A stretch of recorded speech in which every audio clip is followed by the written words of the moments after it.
안녕하세요. 드라마의 찐시민 남자 리뷰어제입니다. 절친과 남편의 배신으로 죽게 된 강지원의 본격 사이다 회기 복수곡 내 남편과 결혼해줘. 지난주 충격적 엔딩 이후 돌아온 오늘 7회는 왠지 사이다 복수곡이라기보단 유지혁과 강지원의 불타는 로맨스 드라마 같은 느낌이었습니다. BTS의 노래를 통해 서로의 정체를 알게 된 두 사람. 그들은 서로를 알아본 후 깊은 대화를 이어나갑니다. 하지만 두 사람이 회귀 후 세상을 대하는 마음가짐에는 어느 정도의 간극이 존재했죠. 저는 이 간극을 서로에 대한 마음, 즉 사랑의 시작이라고 생각합니다. 오늘 7회는 사이다 복수를 뺀 만큼 이 시작에 포커스가 맞춰졌죠. 왜냐? 어차피 결론은 해피엔딩일 거고 그러기 위해선 두 사람이 서로에게 빠져들어가는 개연성은 꼭 필요하니까요. 물론 이런 넘치는 로맨스가 불편할 가능성도 있을 듯합니다. 원작을 보신 분들의 얘기를 들어보면 내 남편과 결혼해줘는 처음부터 끝까지 사이다였다 하셨으니까요. 차라리 이렇게 빨리 서로의 정체가 공개되는 것보단 유지혁이 뒤에서 강지원의 복수를 돕다가 어느 정도의 복수를 끝내고 그동안 부장님이 도와주셨던 거구나 그러면서 이어지는 것도 나쁘진 않았을 테니까요. 사이다적 측면으로 접근한다면 이쪽이 훨씬 시원했겠죠. 하지만 어쩔 수 없는 각색에 의해 서로의 정체가 공개된 만큼 오늘 7회는 꼭 필요했다는 생각이 드네요.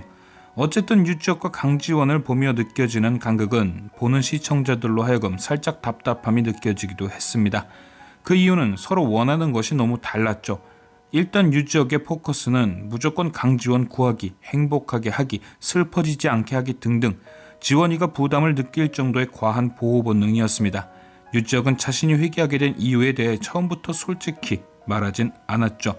지원의 부담감을 의식해서였든 티 안 나게 돕고 싶어 했든 그는 자신도 강지원처럼 죽었다 살아났다는 얘기를 해주는 대신 단순히 자다 일어나 보니 라는 설명으로 지원에게 편안히 다가갔습니다. 그런데 정체가 밝혀진 초반엔 이렇게 조금 브레이크도 걸던 그가 어떤 사실을 알게 된 이후에는 그 브레이크를 떼어버렸죠. 바로 지원으로부터 전해 들은 벌어질 일은 반드시 벌어진다는 회귀의 룰. 그러니까 유지혁은 지금까지 강지원을 지켜야 한다는 일념과 1회차 인생 때처럼 그녀를 놓쳐선 안 된다는 생각뿐이었는데 생각지도 못한 큰 변수가 자신 앞에 닥친 거죠. 바로 자신이 강지원 옆에 평생 있어줄 수 없단 사실. 강지원은 애초에 자신의 불행과 죽음을 정수민에게 보낼 생각을 갖고 있었지만 유지혁은 그런 생각을 해보지 않은 것은 물론이거니와 설령 알았다고 해도 누군가에게 자신의 죽음을 넘겨줄 위인이 아니죠. 자신에게 시간이 널널하게 있다고 생각했지만 결국 자신에게 남은 시간은 10년이란 걸 알아버린 겁니다. 그러니 당연히 마음이 급해지고 브레이크를 풀 수밖에 없는 거죠. 그 10년 안에 해야 할 일들이 많아졌으니까요. 그리고 10년이 지나면 조용히 강지원 옆에서 사라질 준비 또한 해야 하고요. 그래서인지 오늘 7회 내내 유지혁의 얼굴에선 왠지 모를 안도감과 쓸쓸함이 느껴졌습니다. 그래도 강지원은 구할 수 있겠다는 안도감, 하지만 그녀를 사랑해선 안 된다는 쓸쓸함.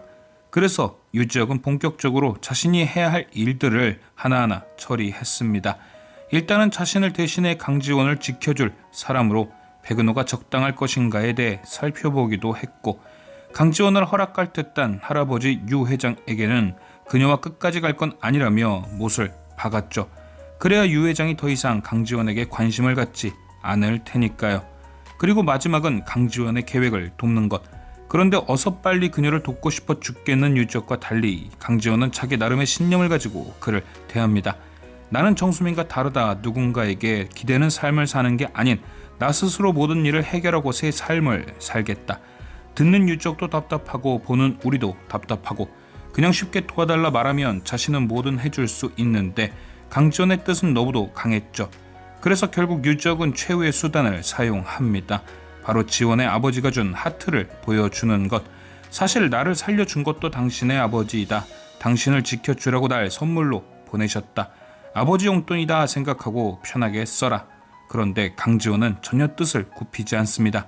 뭔 놈의 고집이 그리 센지 아빠 용돈 꼭 써야 되는 건 아니지 않냐며 단지 자신의 이야기를 들어주는 그런 사람으로 있어달라고 하죠. 하지만 유지혁은 끝까지 포기하지 않고 1회차 인생과 다르게 자신도 진짜 원했던 것을 얘기합니다. 바로 강지원의 땅이 되고 싶다고요. 그녀가 흔들리고 불안하지 않게 단단히 잡아줄 땅. 진짜 지난 회차 리뷰 때도 한번 언급했지만 유지혁의 언변은 진짜 남자도 녹여버리는 마법 같은 언변입니다. 그 옛날 한번 들었던 강지원의 속내를 기억하고 너의 땅이 되고 싶다는 멘트를 치다니, 남자인 저도 넘어가는데 강지원은 당연히 넘어갔겠죠. 자신이 복수를 하는 동안 흔들리지 않게 잡아줄 땅으로 유지혁을 받아들이게 될 겁니다. 자, 그럼 이렇게 한편이 된 그들은 앞으로 어떤 복수를 이어갈까요? 일단 7회 예고편엔 등장했지만 본방에는 등장하지 않았던 드자비, 그게 저는 본격적인 복수의 시발점이 될 듯합니다. 이름표 떼기라는 게임을 하는 상황이라고 생각하더라도 왠지 두 사람의 모습이 너무 격하죠. 지금까지 정수민이 어떤 행동을 해도 웃어주던 강지원을 생각했을 때 전혀 어울리지 않는 그림입니다. 그리고 그건 당하고 있는 정수민도 마찬가지겠죠. 다른 때 같으면 이름표 달라고 하면 선뜻 내어줬을 강지원인데 갑작스런 이런 공격적인 모습에 적잖이 당황했을 겁니다. 아마도 이런 강지원의 모습은 드라마가 중반부를 지나는 만큼 그녀의 성격이 어떻게 달라지는지 보여주는 변곡점적 성격을 갖고 있을 겁니다. 스스로 모든 걸 해결하겠다고 유지혁에게 말한 이후부터 강지원도 조금씩 강해지는 거죠. 그리고 정수민은 그런 강지원에게 드자비를 당하고 분해할 겁니다. 지금까지 자신의 가스라이팅에 의해 이리저리 끌려다니던 강지원이 달라졌으니 엄청나게 분하겠죠. 강지원이 우는 모습만 봐도 기분이 나빠지는데 들이댐비기까지 하니 얼마나 화가 나겠어요. 그래서 결국 정수민은 때가 되었다 생각하고 그걸 실행할 겁니다. 그동안 살살 약만 올리던 박민환에게 본격적으로 들이대는 거죠. 박민환을 뺏으면 강지원이 엄청 슬퍼할 거라 생각하고요. 그게 쥐덫인지도 모른 채 불나방처럼 달려들겠죠. 아마도 8회 예고편에 나온 장면이 바로 그 장면일 겁니다. 그런데 문제는 그렇게 둘이 잘 되면 다행인데 한 가지 큰 문제가 강지원 앞에 나타나죠. 바로 박민환이 샀던 주식이 쪽박을 차며 거지가 되는 것. 박민환 성격의 그 주식이 쪽박이 된 걸 누구 탓을 하게 될까요?